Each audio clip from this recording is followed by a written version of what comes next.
लोकसभा निवडणुकीत भाजपचा महाराष्ट्रात मोठा पराभव झाला। त्या पराभवाचं प्रमुख कारण हे मनोज जरांगे पाटीलच होते, कारण मराठा समाजानं संपूर्ण ताकदीनं मनोज जरांगे पाटलांचे जे काही आदेश होते त्याचं काटेकोरपणे पालन केलं आणि त्याचा कुठेतरी शरद पवार आणि महाविकास आघाडीला खरोखर फायदा झाला। पण त्यानंतरही एवढं सगळं होऊनही देवेंद्र फडणवीसांनी स्वतःची चूक झाली हे मान्य केलं, पण मनोज जरांगे पाटलांवर एक शब्दही बोलला नाही।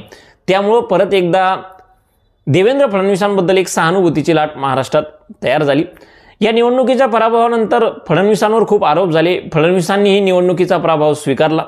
त्यानंतर फडणवीस प्रत्येक मतदारसंघात गेले, प्रत्येक मतदारसंघात पक्षाच्या बांधणीचं काम केलं आणि या निवडणुकीत मी हरलो असलो तरी येणाऱ्या विधानसभा निवडणुकीत मला महायुतीला महाराष्ट्रात जिंकवायचं हा निश्चय देवेंद्र फडणवीसांनी केला।